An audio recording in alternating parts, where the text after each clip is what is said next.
তারা বলতে পারবে। আজকে সত্যিকার পক্ষে আমরা এমনই একটা ব্যক্তির নাম স্মরণ করি যে ব্যক্তি না হলে বাংলাদেশ জন্ম হইত না। সত্যিকার পক্ষে এই বাংলাদেশের যারা আছে এখন মুরব্বী তারা বলো, আমরা দেখেছি এই বাংলাদেশ ছিল না, আমাদের ছিল পূর্ব পাকিস্তান।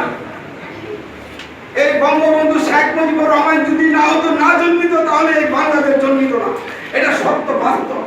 আমরা দেখেছি বঙ্গবন্ধুর ডাকে আমরা বাঙালিরা যেভাবে ঝাঁপিয়ে পড়েছিলাম, আমাদের হাতে কিছু ছিল না, শুধু বলেছিল যাই আছে তোমাদের হাতে তাই নিয়ে তোমরা প্রস্তুত হয়ে যাও। আমরা ইনশাআল্লাহ প্রস্তুত হয়েছিলাম। আমাদের মুক্তিযোদ্ধারা এইভাবে এই দেশকে শাসন করেছিল। 2 লক্ষ মা বোনের ইজ্জতের বিনিময়ে বাংলাদেশ আমরা পেয়েছি।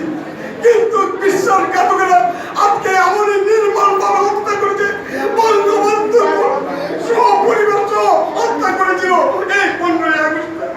আমরা অত্যধিক দুঃখের বিষয় বলতে হয়, আমরা সেই বাঙালি আমাদের মাঝখান থেকে কে এই ফটো দিচ্ছিল, কে জন্মেছিল মির্জাপুর, আমরা তাদেরকে কোনোদিন রেহাই দিব না, আর রেহাই দিতে চাই না।